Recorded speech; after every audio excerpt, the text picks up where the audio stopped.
Hi, everybody. Greetings, hi. All right. That's like 2 live streams in a row. We had a pretty seamless transition there. I'm proud of us. We're on a roll. I don't like this. We're selling out. We're shills, man. We're shills. We're trying to be all professional on this non-professional live stream. This is not what I signed up for. This is not what this was supposed to be about. It's not the way, man. Here, let me do this. All right. Man, I don't know what to do since we're not like fumbling around. I guess we start? I guess we just do it or something. Yeah. What's up, everybody? My name's Curtis. Oh, my name is John. And welcome to Player Tuesday. This is a live stream / soon to be podcast in which we talk about 3 major topics, which are gaming, movies, and tech. And we love all of them equally. They're like our children. But anyway, so how we normally start this thing, we always start out by catching up. We missed last week. John got super ill. He's on the downside of it, as you could tell probably by some like coughing and stuff. Like what was it? Was it just like congestion or I can't even remember, to be honest. I mean, this is a little bit separate. Yeah. I mean, I was getting chills and coming down with it. It was flu type stuff, I guess. Yeah. That's that's fun. untrue. You're right. It was a part of this. Yeah, because I remember the next day at work, you were like super congested and sounded very froggy. Which it was kind of crazy. Like, we had every intention of streaming last week, and it hit John like a ton of bricks, like late afternoon. Yeah. And I was actually on my way to get food before setting up for this, and he called me. He was like, "Hey, man." But no big deal. Rather be healthy and on the stream than unhealthy and it'd be a bad stream. So no big deal. Yeah, sorry folks. But anyway, how was your week? It was good. Did you wear pants? Every week, man. Every week. Well, yeah, I mean, I wear them at some point in the week. Every day, golly. Come on, Hitler. You're asking too much of me over here. Like, what's going on? Mr. SS Pants over here. SS Pants Brigade. Pants Brigade. We need that on the t-shirt. Hello, where are your pants? Oh boy, that was very German. I feel this live stream quickly going from like G-rated to just straight R. Where are the pants? We're gonna be outlawed in like 4 different countries. Germany's one of them probably. But yeah, did you do anything fun? Cricket. Cricket. I didn't work, so that was. Hey, that's like the best, man. Nah, I guess just Warframe. Yeah, kind of the usual at this point. Yeah, the game sucked up a lot of my time. I can't really remember what I was doing before I was playing Warframe. I'm not gonna lie. As soon as I'm eligible, I'm probably gonna apply to be some sort of partner with Digital Extremes. Like that, I just love that game so much. But yeah, so Warframes, that was about it. Yeah. Did we do anything together this week? But no, we are going to. Yes, we were going to, but it didn't happen. Yeah. We were actually going to go see How to Train Your Dragon 3, and I just didn't feel like going. It was like a 10 o'clock something showing, and when you get up at 5:30, 10 o'clock is late. But yeah, I was pretty exhausted myself, but I still managed to put in some more frame time. Priorities. Would I rather go see a movie and be around other people? Nah. Why do that when you can be a space ninja? Right? But oh man, But yeah, so not to make it about myself, but to move the show along a little bit. Yeah, so last week I didn't get into a whole lot of anything. As you could tell, a video did not release on my channel, which pains me so bad. I feel like I'm cheating everybody. But what I did do was work on some behind the scenes stuff. I've got coming this week. Oh, hey, there's homie RJ down in the chat. What's up, my dude? By the way, RJ, I need to talk to you soon about something. I think we can make our channels work together towards something awesome. So I want to run a couple things by you. But anyway, so got a lot of stuff going on behind the scenes, and one of which is finally that coolant video is going to release. That's right. New York finally thawed out enough to where Daniel from UFO Technologies could send the coolant down. They have been in straight up permafrost up there. It has been frigid. So that'll be coming either this week or next week.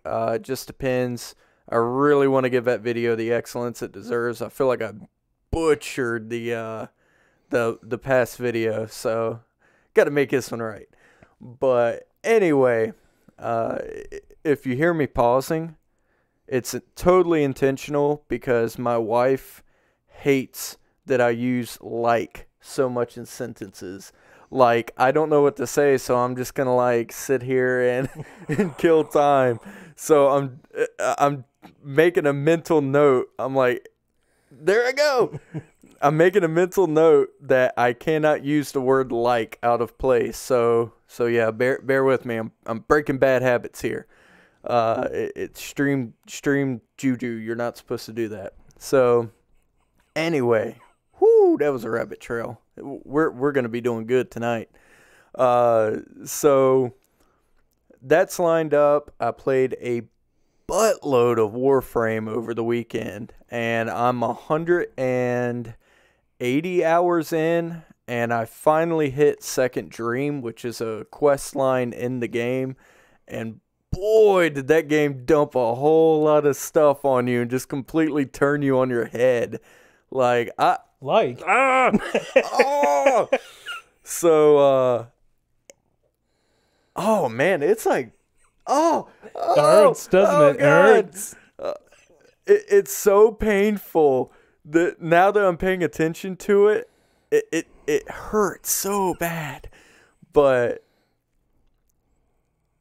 oh wow, that completely derailed me. So, but anyway, big piece plot, of story, yeah. Big piece of plot, and what I've done is I've watched plenty of streams and videos about that, and I know what's gonna happen in the future pretty far ahead of where I'm at. But man, Digital Extremes did such a good job with the cutscenes and the big So Digital Extremes did an amazing job with progressing you through the plot line. You get a good chunk of gameplay, and then you get a massive chunk of story. And I would love to be on the podcast one day, RJ. RJ, I would love for you to be on the podcast too. The only issue and what's keeping me from getting you and some others on here, our soundboard is the biggest piece of garbage. It barely works for the two of us, and apparently it's a bunch of jerry-rigging to be able to get Skype calls to work through the soundboard. But I promise, buddy, as soon as we can upgrade this, I'm going to get some people on here because guests would definitely spice things up a little bit. Same thing. Once I get better internet, I'll have to jump on board with some of your live streams. But anyway, so yeah, Warframe's very, very cinematic with their cutscenes, and you get a good chunk. It's almost like a Metal Gear Solid series, and the fact that you play for a long time, and then the cutscenes are 20 minutes long, and I really enjoy that because it's almost like you're watching a miniature movie. So, I don't know. It's pretty neat. I like what you did there, Digital Extremes. But, yeah, so that pretty much was my... Oh, one more thing, and this kind of segues us perfect into some discussion. So, I have played a little bit of Apex Legends. Yeah. Man, that's a really good game. I'm not a Battle Royale fan by any means. I own most of them, but I really haven't been able to play and thoroughly enjoy any of them. Even Realm Royale. Well, Realm Royale, it was fun for the first few hours, and then it just started losing that luster. And they've patched it several times, so I probably need to go back and try it, but it just didn't scratch that itch. Yeah, but Apex Legends, it's so fresh, and it's so well put together. So basically, you play pretty much like PUBG and Overwatch put together in one game. And it does the class system very, very well. So I play mainly Mirage, which is... I don't really know how to describe her other than the fact that she's a walking portal gun. She opens up 2 different portals, and you can transport between the 2 of them. She's pretty quick. She's very, very limber. She's not a tanky, clunky character, and I think that's why I enjoy playing her so much, because in that game you need to be so agile and just on your feet and moving. But all the classes from what I've played, and I've played all of them, seem very, very well balanced. There's nothing that sticks out to me that's completely broken or overpowered or anything like that. Honestly, like I said, it's just such a good game, and it just plays so well. There's a couple little bugs that I notice here and there with some connection issues. A lot of it, I think, is related to Origin and not necessarily the game itself, because Origin in the past has had some connection issues. A lot of times what you'll notice is people dropping out of your match, and you're like, oh man, would they not like the team? No, it's probably because Origin just said, nope, you're not playing this round, and dropped them out. Okay. So Origin is just where is EA's yeah, server? It's EA Steam. Okay. Is what it is. It's a I've DRM. heard a lot of stories about Origin. Yeah, it's not the best. It's not the best. Homie RJ in chat says, what y'all boys drinking? I wish this was alcoholic, my dude, but... Hippie juice. It's straight up hippie juice. It is organic ginger ale and organic caffeine. I'm on a detox with my wife, which, by the way, I'm down 12 pounds. Oh, super proud of that. I feel a lot better. Just don't feel like garbage. So this is my little cheat for the stream here, is having a energy drink. I see the universe is still in flux. You lost your weight. I went ahead and put it on myself. Weight doesn't disappear. It just migrates. And I'm a magnet for it. Yeah, no kidding. Hey, wait, what? You can't say that. Only I can say that. Oh, man. Well, cheers, RJ. But, yeah, so Leanna's mom actually lost a crap ton of weight, and I swear I gained half of it. I mean, it's ridiculous. But, so, yeah.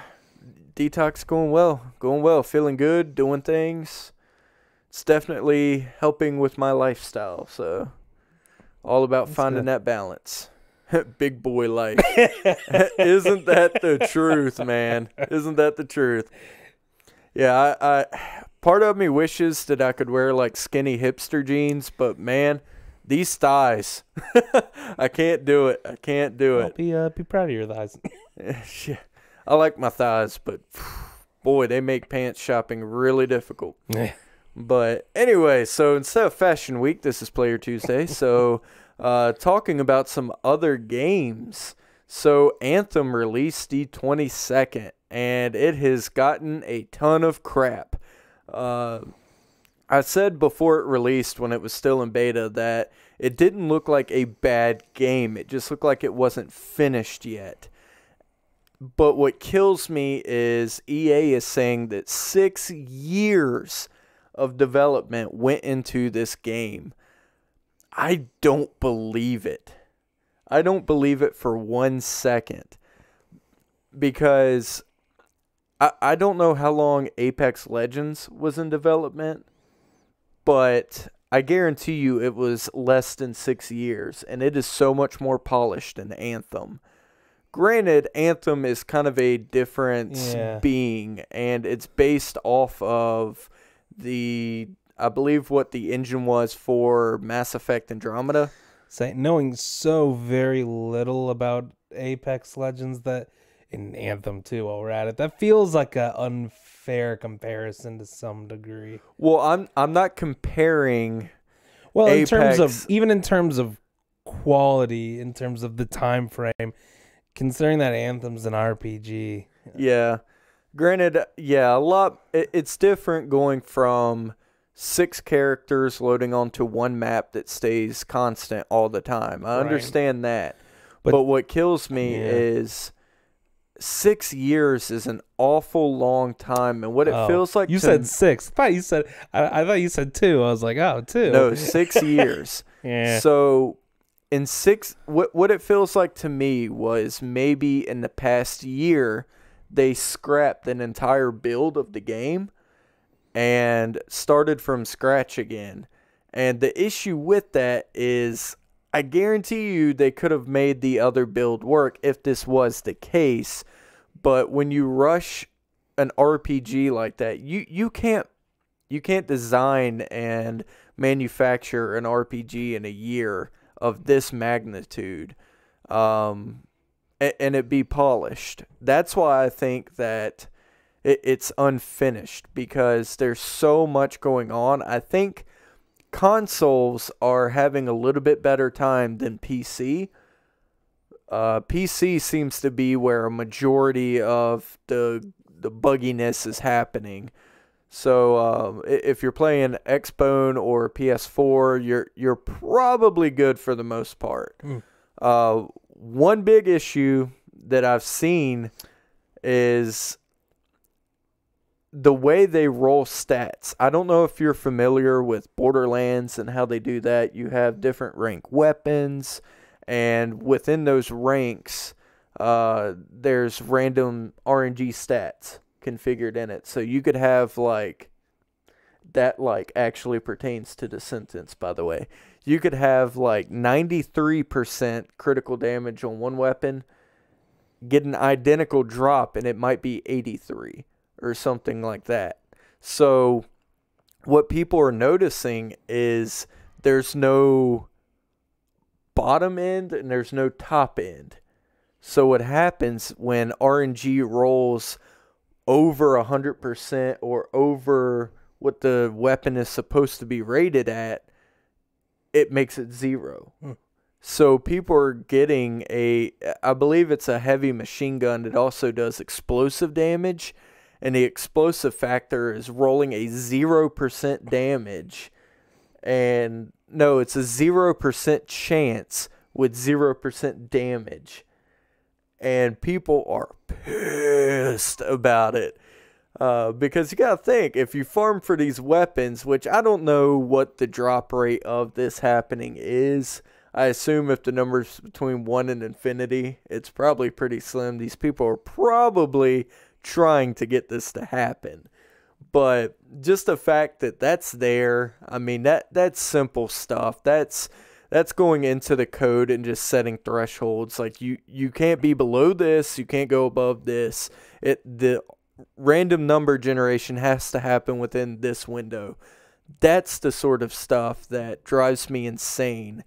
Yes, new games are going to be a little buggy just because they're so much bigger than they used to be. And a lot of times, these publishers are trying to push multiple titles out a year. So I get they don't have the entire team working on one project the whole time. It just feels kind of, I guess, second thought.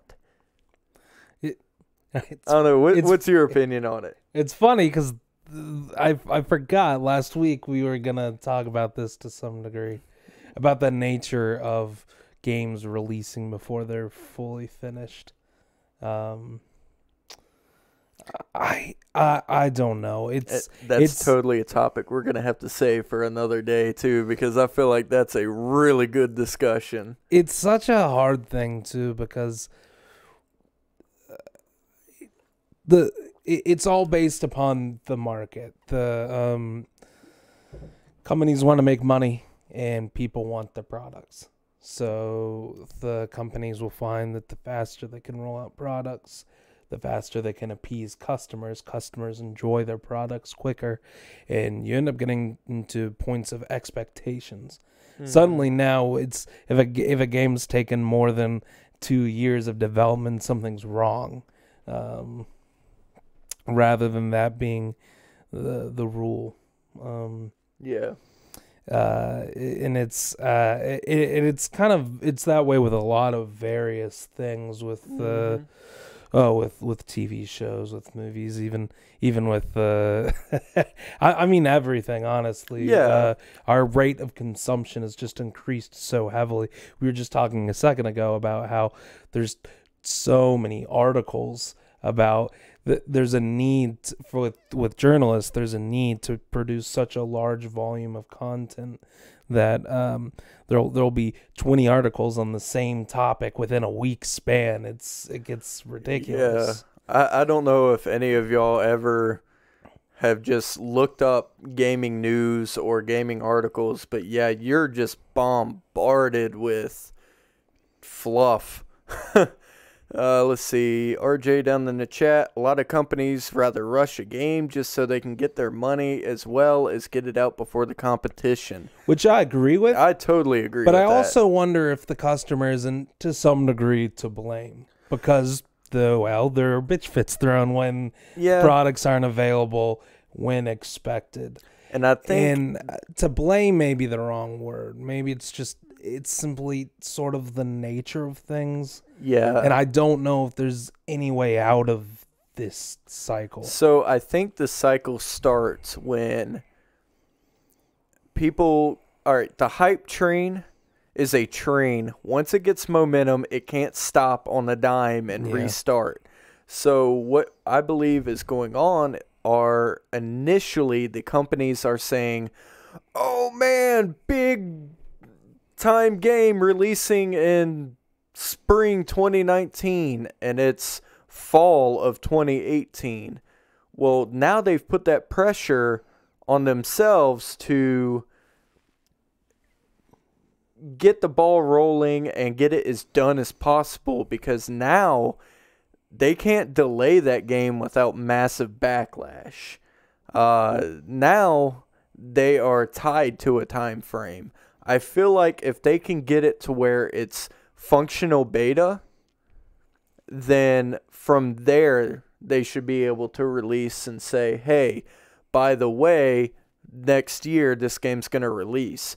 It does one of two things. One, it's already in beta, so it's a functional title. It's got most of its assets, and besides some maybe bug testing and just polishing, it's mostly done. Two, it's going to extend them that, 2 quarters or full year ahead, so that way in that time they can say, all right, now it's open beta. Now we're going to release it to the public, see if our servers can handle it, see if the engine can handle this many players playing at one time. And then that way they can make their modifications from there. Also, I have a lot more respect for a publisher to say, guys, this game just isn't there yet. I think we need another 6 months. A lot of people will cry and moan about it, but honestly, I'd rather receive the good stuff than the bad stuff that gets patched for a year before it's good, which is another conversation for another day. But let's see. Look up some statistics. RJ says, no, it's our fault as well because a lot of people want it now instead of waiting a bit. That's why a few games have been so buggy. So, yeah. Daniel down in the chat. What's up, my dude? He said, who the hell plays a functional video games anymore, lols? Right? Oh, man. I feel like this could snowball us so hard into an hour-long conversation just based on that. So we'll hold it. Maybe maybe next week or something. Huh? Yes, next week Let's make a plan. We're gonna touch on this. Everybody reconvene here. Because I feel like this is something that I could get super riled up about, and I know you could, John. Yeah. Both of us have very strong opinions on that. To some degree. I don't know that I have any solutions, but I never claim to be an expert on anything, but I feel like I have a general good head on my shoulders to where if I had a voice in some of these companies, I may actually be able to help them. But, oh man, I like them buggy and totally effed. Yes. Oh man. But anyway, so yeah. But nobody seemed to like all of Fallout 76's glitches. Right? I mean, to me, Fallout 76 should be like cream of the crop. If people love glitchy games, man, like that should just be rolling in the dough. The dough and the nylon handbags. But oh man. All right. Yeah, I can already feel that my ears are getting hot from Fallout 76, and that only happens when I'm mad. So anyway, so we're going to move along to the main topic this week. What do you say? I can't quite read it. Oh, Daniel said love it. Nothing like an NPC turns to the side and boobies pop out. Oh shoot, I better download it today. Right. You're right. Download today before patched. It ends up breaking the game some more. But whew. All right. Hard cut. No more Fallout 76. I gotta move along. For his own sanity. For my own sanity. Oh boy. Rip. But anyway, so this week we are doing one of our segments that's called Classic or Pass It. As some of you know, I am by no means a movie buff, but John here totally is. And what he has done is given me monthly homework where once a month he's going to give me a cult classic film, and I've got to sit down and figure out how I feel about it. Last month was Barbarella, which was a total whew. Yeah, that was a pretty wild movie. But yeah. So we discuss it, we go through it, we kind of analyze it, what it meant to us, what it meant kind of in general that anyone should be absorbing about it. So you guys down chat are killing me. I can't pay attention. so specifically he said Boobarella. Oh god, you guys are a riot. Shoo. But anyway, so this month for Valentine's Day, which is a little late by the way if you haven't noticed, was Harold and Maude. So this do you want to go over the general? Yeah, I can do that. I feel like I'm talking way too much, and I gotta take a minute and get my focus back in check. You guys are terrible down in the chat, breaking my focus. Keep it up, it's great. Yeah, Harold and Maude. I should have done my own homework. 70s flick, I know that much. It's a cult classic for sure. When it first came out, it wasn't as well received. The reviews were a lot more mixed. But at this point, I mean, the version I gave you to watch was a part of the Criterion collection. At this point, it's almost an established classic. But cult classic is where it started. So it's and for a reason too. It's a bit. It's probably a little more acceptable now, but definitely was bordering on taboo. Some of the concepts addressed in the film. Quick plot summary. It's about a young man named Harold, obsessed with death. He meets a young lady in her 80s. No, I'm sorry, 79.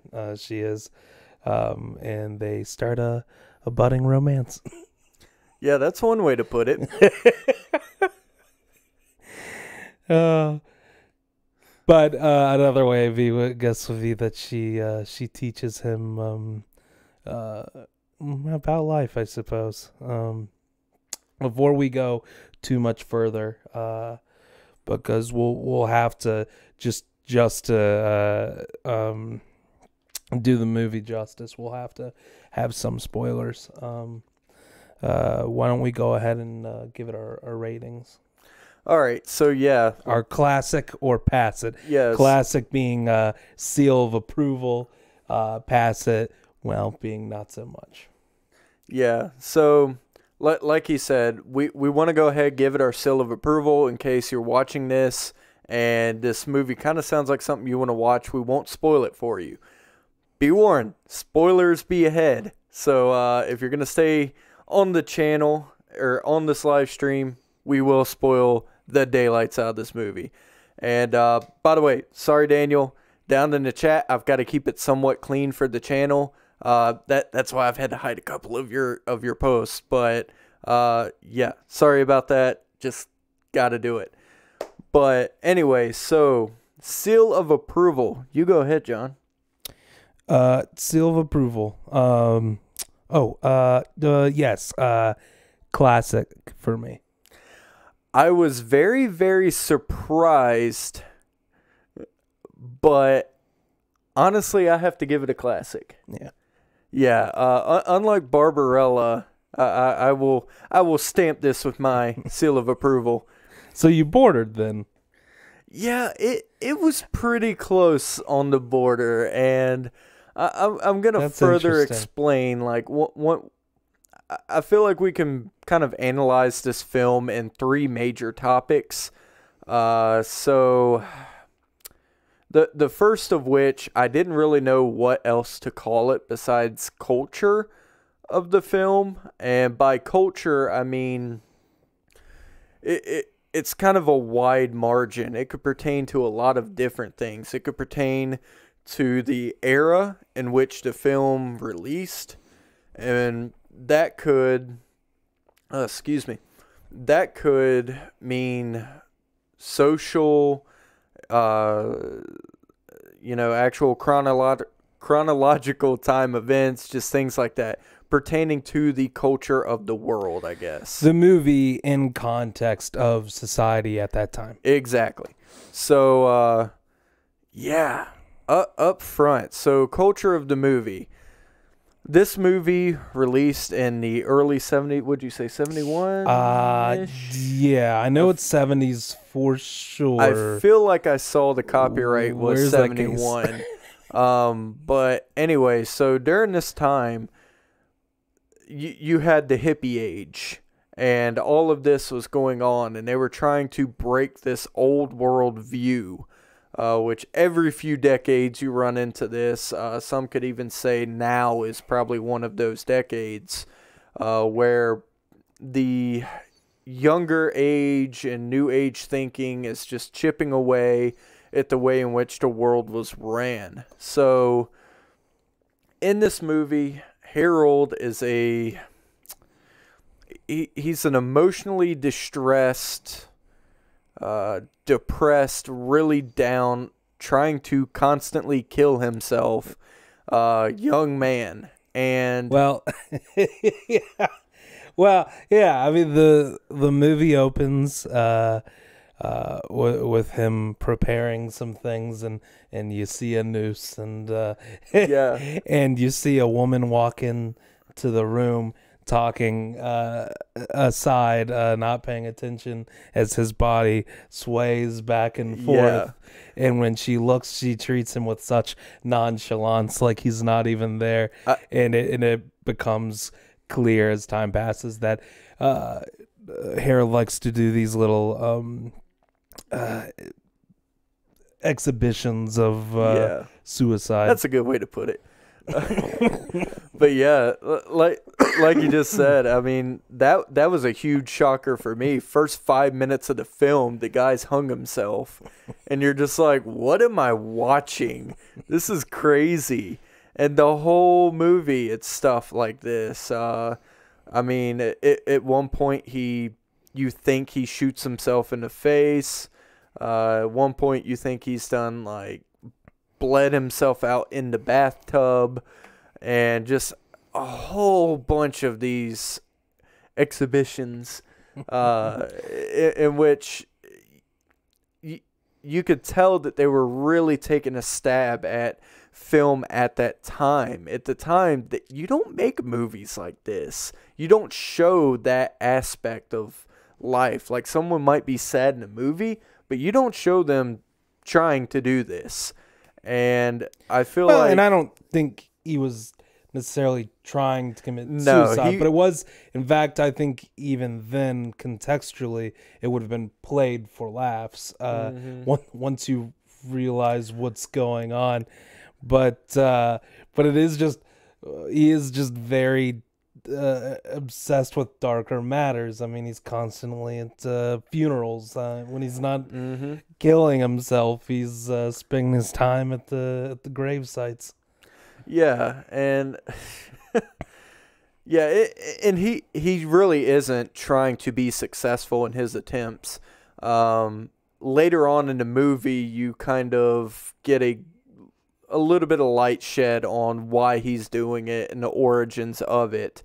Which, let me check. Should we go ahead and talk about that? No, I don't. No, that's character development. Well, let's just talk about. I mean, you'd want to talk about its culture. So yeah. So the best way to do that is to explain where the exhibition of that counterculture, if to use that word again, that real expression of counterculture, which is what it is. It's the hippiedom, the very liberal way of thinking that's embodied by someone he meets at one of these funerals. Yes. Maude. But yeah, to talk about the culture.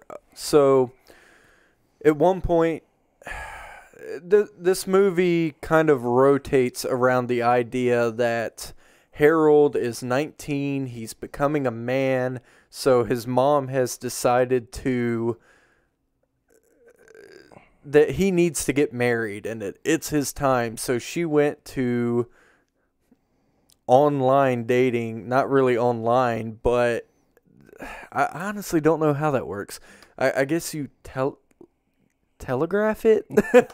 But anyway, it's like a online dating service, and he gets these dates lined up. I didn't listen, but I bet it was in a magazine. Probably. But now that you mention it, I didn't even think about it. I just used to order shotguns and stuff out of the Sears catalog, so I wouldn't doubt it. But anyway, so while she is filling out this dating application and compatibility list, it's kind of further exemplified that Harold has never had a voice in anything in that family, because she just proceeds to fill it out how she wants, just saying, and if you're not paying attention, it's very easy to miss this, because at this point Harold is loading up a pistol and acting like he's going to shoot his mom, and then tries to shoot himself at the end of the scene. But so she's filling out this list, and she's answering questions like, do you feel like media has over-sexualized And she's saying, oh, yes, of course. And that very, very old school train of thought where it's, does religion rule your day? Does, this rule your day? Do women have, are women's allowed to be president? And that sort of stuff. And just very, very old school answers. And I feel like this is a pretty key aspect in the grand scheme of the movie, because I feel like the true nature of this film, like we stated before, is chipping away at these ideas that this new age thinking is what's going to help people find their joy in life and get rid of all the negativity and just push it away and just accept positive things and take life as it is. And that's how ultimately you will enjoy life. But yeah, so as Harold attends these funerals, he meets a character named Maude, and this is the 79-year-old woman that he eventually, slowly but surely, falls in love with.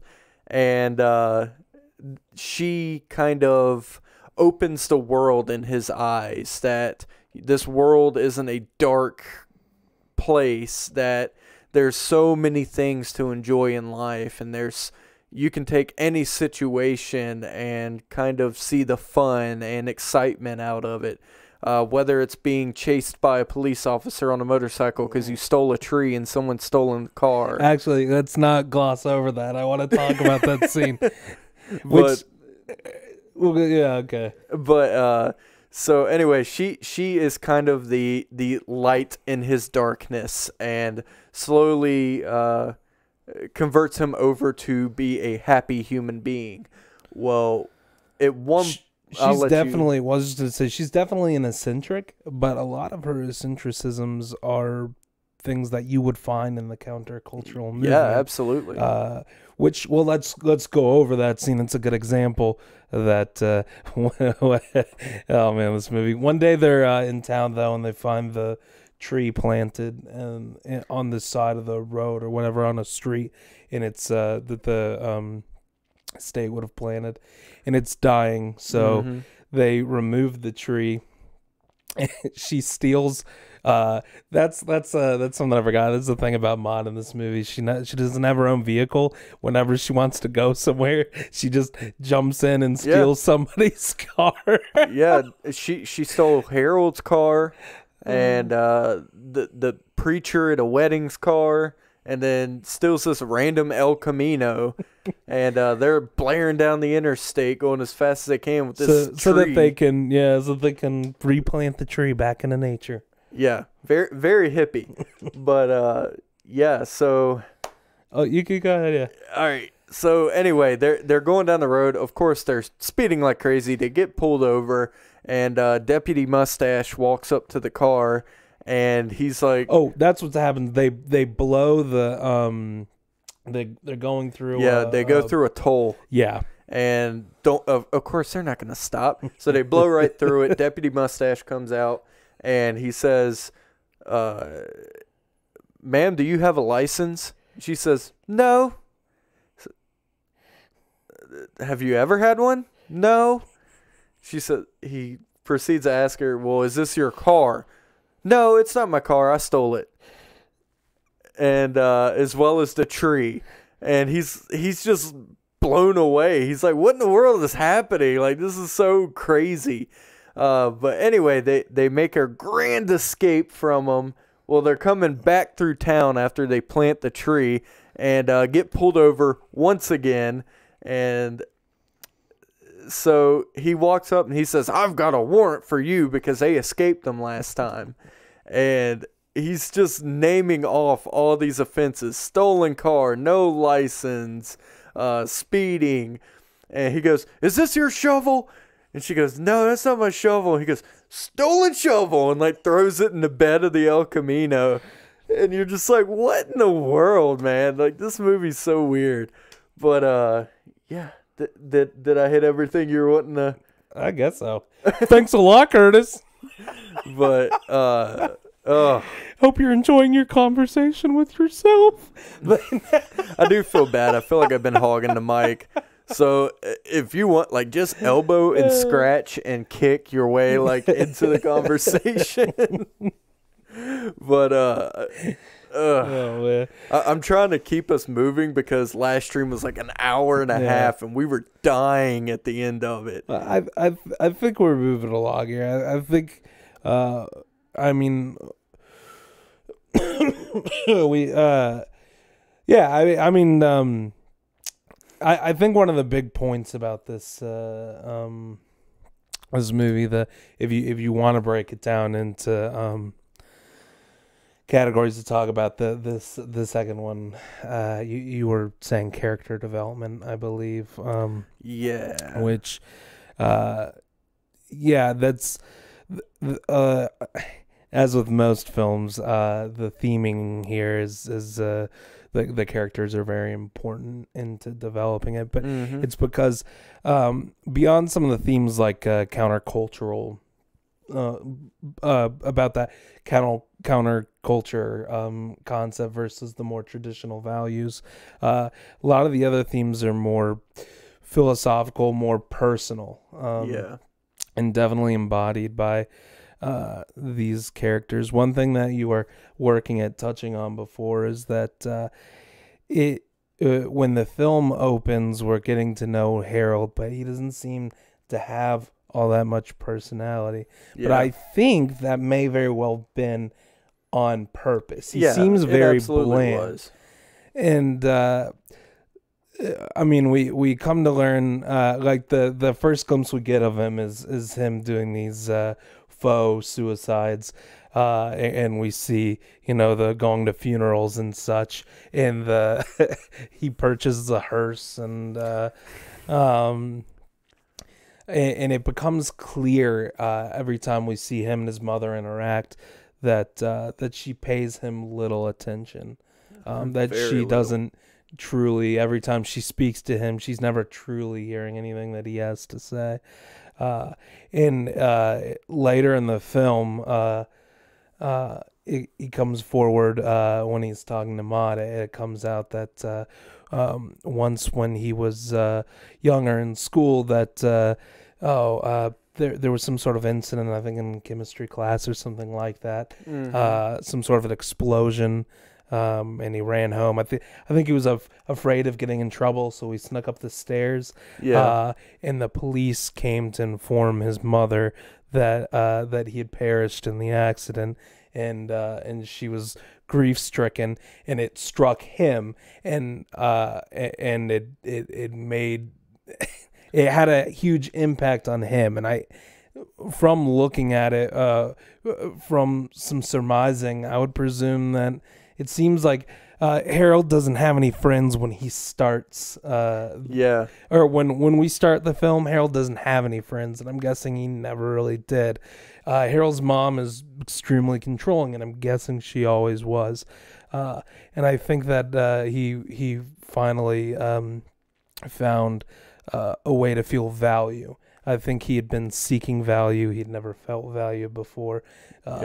And that's why he was finding happiness in death, so to speak, because he was finding he was getting that attention, and that, like you said, that he was noticed.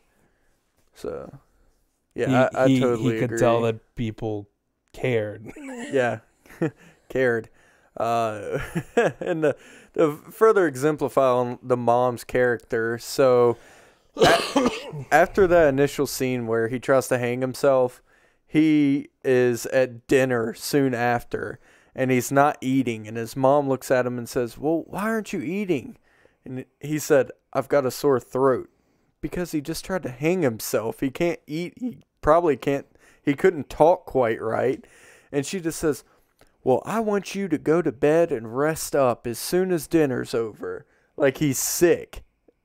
And you're just thinking, well, lady, you were just in the room. He was hanging. Like, what the heck? So, mom never pays him mind. And Harold, another big part of this movie is that character shift and development, which, like you said, in any good film, you're going to see that.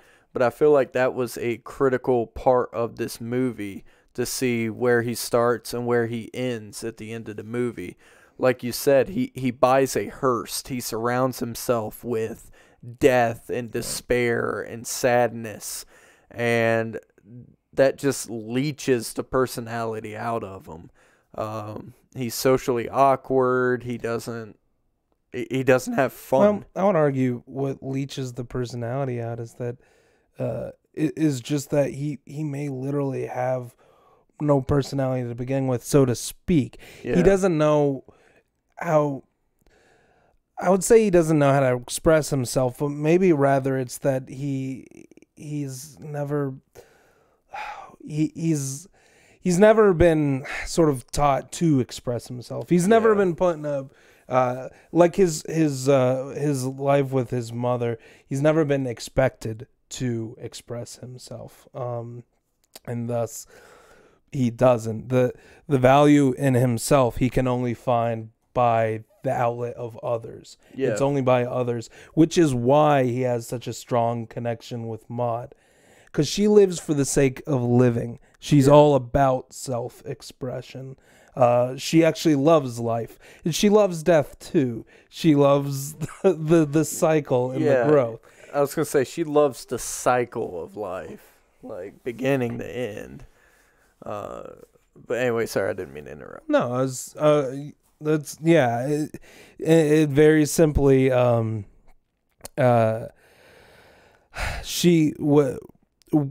Harold's development his where he starts to pick up this expressive personality to love life himself is coming from this tutelage from Maude, showing him how to find value in his own self. And that and what's probably the main theme in this movie is that it's not about being a self that others can value, but being a self that you want to be, so to speak. Yeah. And not seeking validation, but simply practicing expression. Yeah, to express himself, and to in expressing himself be able to find what he enjoys, and just that love of life. So when you really start noticing that Harold is coming around is immediately after the scene in which his mom is filling out his dating application. And he shows up to this warehouse to look for Maude, and she is posing butt naked at 79 years old for an ice sculpture. And next, like, scene transfers, and they're back at Maude's place, and she says that the artist just really likes the form of a woman, and that he said, or she asked him that if there was a problem with seeing her naked, and he said no. She said, well, how do you feel about kind of the expressive, the freedom from being nude? And for the first time, and they make it very, very obvious what's happening, because he stops and he thinks for a second, and then he replies, no, I don't see an issue with it. And for the first time, that's a huge step, because Harold actually made a decision for himself that wasn't dictated by his mom or by a culture in which would tell him that, that is unacceptable. That he actually sat down and analyzed it and said, well, I don't see a problem with it. And the movie kind of whoop from there. That's where it really starts speeding up with his progression. She gets him into music. She gets him to start dancing and just gaining personality, gaining life. But wasn't there something that I feel like you want to touch on with the character development? I can't remember. Honestly, that I think that more or less sums up. Yeah. There is one thing, I suppose, the major spoiler of the film, but I don't know that we even need to touch it. Because while it is an important look at who Maude is, I think it pretty well sums up, though. Yeah, I mean, it's basically... This movie's a couple of different things, and it handles and touches on a few different themes, but in a sense, you may be right. It basically is a coming-of-age film. Yeah, and... I don't know. I kind of want to talk about the ending. Well, okay, we can. Yeah, let's talk about the ending. Let's do what we want. Yeah, it's our live stream. They don't tell us what to do. But anyway, so the end of the movie, Maude passes. Oh, more than that, and actually, it is hinted at throughout the film. Mm-hmm. She says, the 80 is the best time to die, and things of this nature. She's 79, and her birthday is in a couple weeks. Like, she didn't just pass; she took pills. She killed herself. Yeah, I guess she wanted to go out while she still had life and fight in her rather than suffer through. Again, new age thought. But anyway, so they ended up getting married. He was 19, she was 79. I don't think they did. I think they did. I'm pretty sure they did. Because they went through the scene where he said, I got something else for you, and then she presented to him that she took the pills. I don't know that. That might have been he was getting ready to propose. By the way, something I missed when I was looking up. That's what I thought. That's how I took it. But don't take my word. I'm not so sure. That makes way more sense. Okay, I was wrong. I don't know. I don't know if that's true, but that's what I thought it was. But but something I missed was at some point in the film he tells her he loves her, and she says, "Go and love some more." I missed that when I was looking over things again. But anyway, so she passes, and of course, this sends Harold over the edge. And one of the very last scenes of the movie, you see him speeding. I mean, just booking it in his little Hearst Jaguar that he made, and he's going down all these side roads, almost losing control, getting fishtailed, and you're thinking, holy cow, what's he doing? Like, where's he going? Well, then it shows a cliffside, and the car just barreling off the side of the cliff. Don't they freeze? Do the freeze? Yeah, they freeze it as soon as it goes off. Very like 70s style, like yeah. And you're like, no, Harold, what are you doing? Like, he's not going to survive that. And you think that all that character progression with Maude dying, it just sent them smashing back to where he was, and that he actually was going to die. But car hits the bottom, crashes, looks all disgusting, and car parts everywhere. And you're like, man, that was a really sad ending. Well, camera pans out, and you see Harold standing at the cliffside. He must have jumped out or something, let the car crash. This was very, very, very symbolic, because this was him finally letting go of that darkness and taking Maude's advice to heart and just living his life. He walks away plucking at his banjo, wearing bright clothes, very bright shirt, like probably corduroy pants because it's the 70s. And he's just walking away in nature. So the beginning of the movie, he's dark, depressed, always wore suits, stuff that you would find somebody getting ready to be buried in. And then as the movie goes along, you can tell his personality's changed, his actual physical appearance changing because he's wearing different clothing. He's not always in suits all the time. And then at the end of the movie, he's finally let go of all that, and he's going to embrace his life and move along with it. So, like, beautiful, heartfelt, touching ending. And a reason that it's an important note about Maude's character, too, that she actually kills herself, is that she admits right from the start that she that she loves death too. The movie doesn't actually say that that infatuation with death, that love of death, is a bad thing, but rather that it's almost the reason why Harold is so attached to death is the issue. But that death is a part of life. It is something to be accepted, and at the same time, it's not the only part of life. It seems weird, almost counterintuitive, that someone so full of life as Maude would kill herself. But it's that she's accepted that concept that people die, and it's not simply about. It definitely is life and death, but it's also even more so. It's self-expression. It's living for oneself and dying for oneself.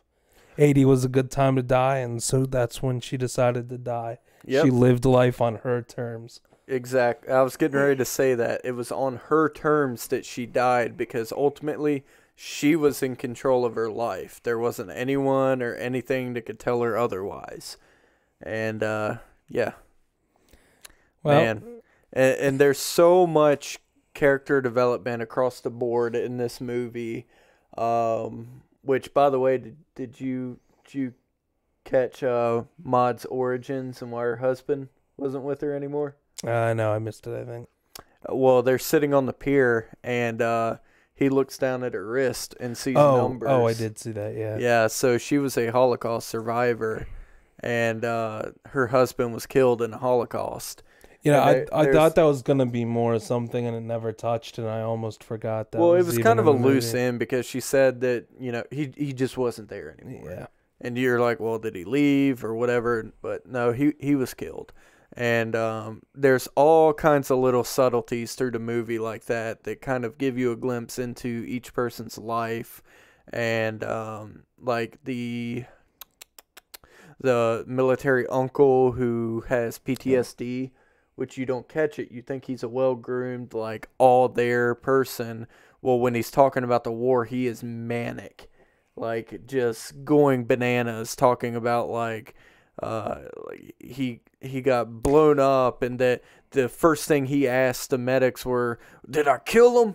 Like, very, very, like, military veteran personality stereotype. I forgot that he only had one arm. Yeah. And yet his uniform was in such a way that when he saluted with that arm, yeah, he had a little flap of the he had a little, so they, and I love it, because when they said that you're going to go talk to your uncle, he was General MacArthur's right-hand man. Oh, that's right. And his right arm was missing.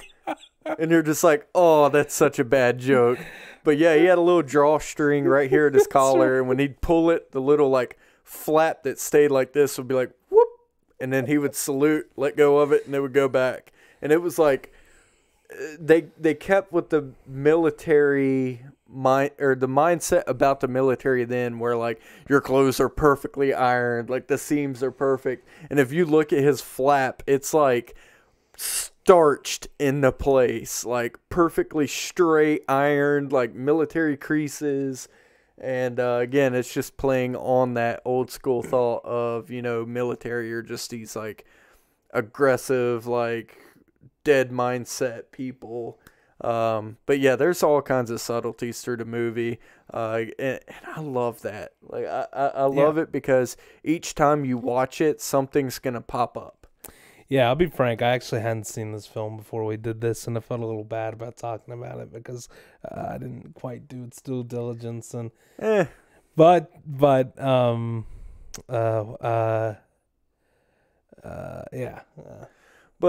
to move on to our very last thing, because we're already an hour over, but or an hour into this. So the last thing that really, really stood out to me, was the soundtrack to this film. It's a very iconic, like, they hit that time era on the head with the music. It was very hippie, very like new age at the time. And it was all done by the same dude. Oh God, what was his name? Cat Stevens. Cat Stevens. Which, if you don't know who he is, he was a very popular musician at the time. But yeah, he did the theme song and all the songs in between, and just about any major scene that didn't involve talking, they were playing one of his tracks. And to me, that just really brought the film home, because if it wasn't for the music, it would feel like a very British film, even though it was American. All the actors, or all the characters, were in America, but the way in which it was shot, they were very British transitions. I don't know if you've ever seen like Sherlock or even some of the Doctor Who's, which came very much later after this. Like, there's certain transitions you see and you're like, that was British. Or that art style was British. And so another point of importance about the music is that the main song that I guess was the film's theme song, it's what carries over into the credits. Yeah. That is more or less, it also serves as a timeline for Harold's progression. Yeah. It's the song that Maude sings and performs on the piano when she asks him if he knows any instruments, and he doesn't, and she gives him the banjo, which is, again, it's used as sort of a focus point for his progression. You see it again later.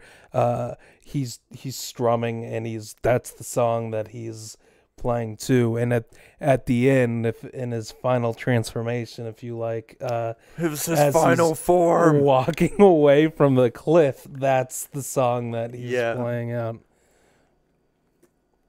But yeah, music was fantastic in the film. I really, really enjoyed it. And it never felt out of place or that's the only way I know how to put it. Was it was the perfect fit for the film. It was iconic of that era. It was a very hippie sounding soundtrack, and like you said, that initial song just like it ironed everything out into a nice, neat storyline. Quick question, I gotta ask you this before we go. So you said at the start that you were borderline on whether or not you like this movie. You would recommend it. What is it that you didn't appreciate so much? What I didn't appreciate, I mean, the movie didn't age well. And I've kind of accepted this as that's probably how most of these classics are gonna be. Barbarella was super cringy, which don't get me wrong, I adore cringe, probably way more than I should. Like, coming from the guy whose parents drove him and his date to their first date, I love cringe.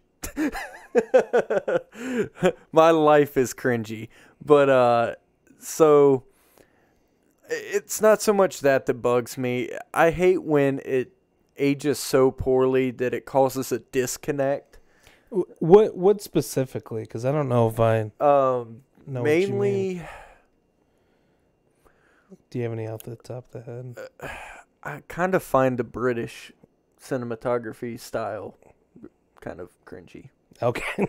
And honestly, that was probably the most standoffish thing. Was just the cuts were very, very harsh. Nothing seemed to flow into the next scene very well. Like, they have that scene where Maude is nude, and then it's just they're back at Maude's place and they're talking, and then on to the next scene,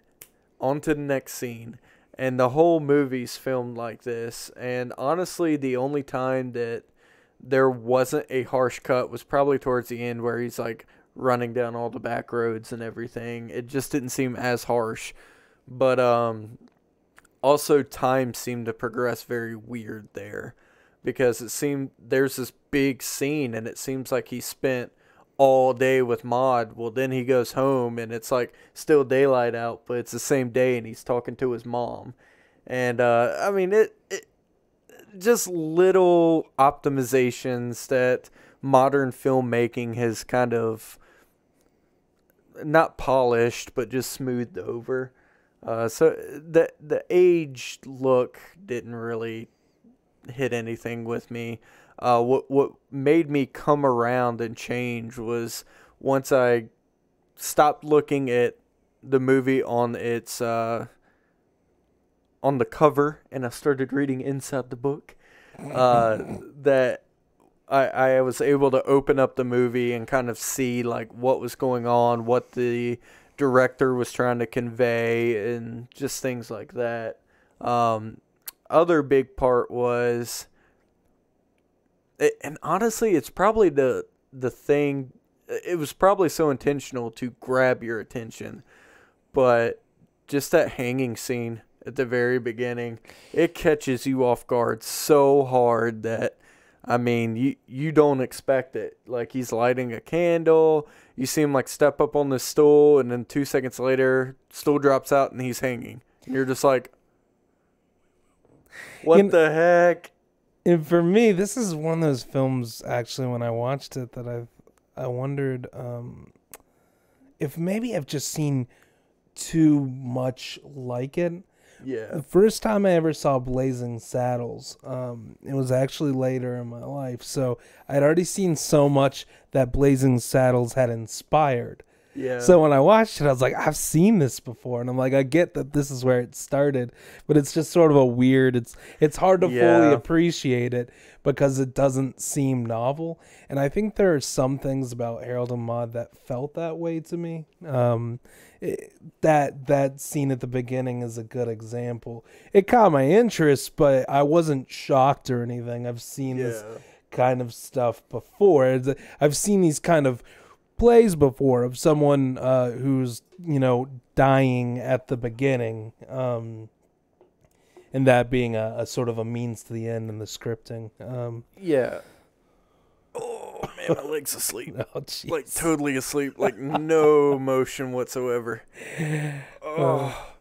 But, honestly... the taboo nature of their relationship of a 20-year-old something and a 79-year-old woman, and him waking up in her bed, that didn't rock me as much as I imagine it would have if I was born, or if I was living through the 70s rather than. Yeah, and and you were saying that you've seen different aspects from Blazing Saddles and other films.